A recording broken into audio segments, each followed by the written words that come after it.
Japan से दुनिया की तीसरी बड़ी इकोनॉमी का ताज छिन गया है और जर्मनी इसे पीछे छोड़ते हुए अब थर्ड लार्जेस्ट इकोनॉमी बन गया है। गुरुवार को तमाम देशों की जीडीपी के आंकड़े सामने आए थे और बीते 2 क्वार्टर से जापान की जीडीपी में गिरावट का सिलसिला जारी है और इसका असर उसकी रैंकिंग पर भी पड़ा है। इसके साथ ही अमेरिकी डॉलर के मुकाबले येन की वैल्यू गिरने से भी स्थिति खराब हुई है। हालांकि इसे भारत के लिए एक अच्छा मौका माना जा रहा है। कैसे, आगे समझते हैं, लेकिन पहले जानते हैं कि जापान की इकोनॉमी कैसे खराब हुई और जो एक्सपोर्ट्स हैं उनका क्या कुछ कहना है।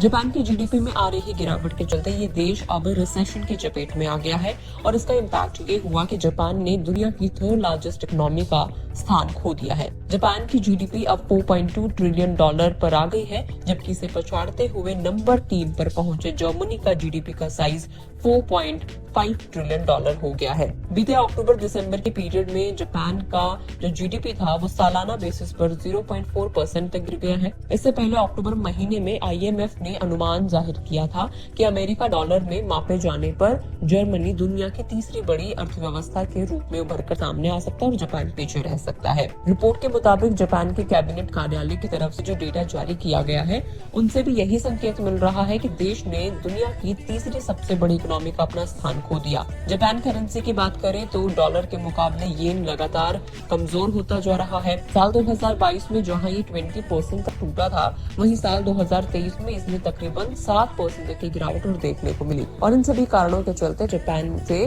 तीसरी बड़ी इकोनॉमी का तमगा छिन गया है। डोमेस्टिक डिमांड फॉल के कारण दूसरे क्वार्टर में गिरावट के बाद जापान की जो अर्थव्यवस्था है वो अप्रत्याशित रूप से रिसेशन की चपेट में आ गई, जिससे केंद्रीय बैंक पर नजर रखने वाले एक्सपर्ट्स को इस बात पर जोर देना पड़ा कि देश की नकारात्मक ब्याज दर नीति कब समाप्त होगी। आपको बता दें कि नेगेटिव इंटरेस्ट रेट्स को बनाए रखने के लिए बैंक ऑफ जापान के फैसले ने भी जापानी करेंसी येन में गिरावट में एक अहम रोल निभाया है, क्योंकि वहां पर जो नेगेटिव इंटरेस्ट रेट थे उसकी वजह से येन में लगातार गिरावट चल रही थी। इसके अलावा एक्सपर्ट्स का क्या कुछ कहना है तो टोक्यो यूनिवर्सिटी में इकोनॉमी के प्रोफेसर तेत्सुजी ओकाजाकी ने ये कहा है कि जापान के जीडीपी के जो नए आंकड़े सामने आए हैं वो कमजोर होते जापान की वास्तविकताओं को दर्शाने वाले हैं और इसके रिजल्ट से दुनिया में जापान की जो प्रेजेंस है वो भी कम होने की संभावना है। उन्होंने एग्जाम्पल देते हुए बताया कि कई साल पहले जापान एक शक्तिशाली ऑटो सेक्टर का दावा करता था, लेकिन इलेक्ट्रिक वाहनों के आने के साथ वो प्रॉफिट से अब दूर हो गया है, क्योंकि जापान को हमेशा से ऑटो सेक्टर के लिए एक बहुत ही मजबूत देश के तौर पर देखा जाता था, लेकिन इलेक्ट्रिक व्हीकल आ गए हैं उसके बाद जापान को इस चीज का भी नुकसान उठाना पड़ा। अब एक तरफ जहां पर दुनिया की टॉप इकोनॉमी की रैंकिंग में उतार चढ़ाव देखने को मिल रहा है, तो भारत के लिए ये आगे का रास्ता आसान होता जा रहा है। भारतीय अर्थव्यवस्था वैसे भी दुनिया की सबसे तेजी से आगे बढ़ती हुई इकोनॉमी बताई जाती है। जापान की रैंकिंग में बदलाव के साथ साथ ओकाजाकी ने ये भी बताया है कि विकसित देशों और उभरते देशों के बीच अंतर अब कम हो रहा है और कुछ ही सालों में भारत का नॉमिनल जीडीपी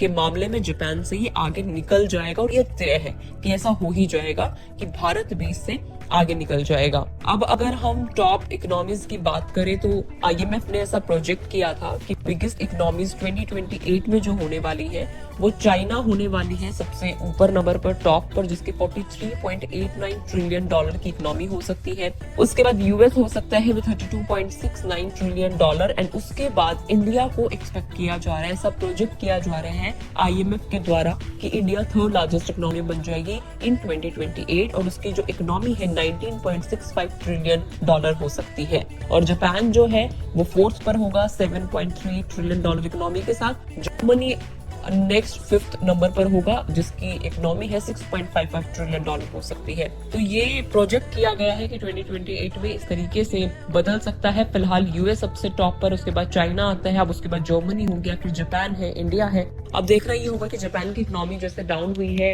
भारत उसमें कितना कुछ फायदा मिलता है और भारत की जो इकोनॉमी है उसका साइज किस तरीके से बढ़ता है। वीडियो में इतना ही। जानकारी कैसे लगी कमेंट करके जरूर बताएं।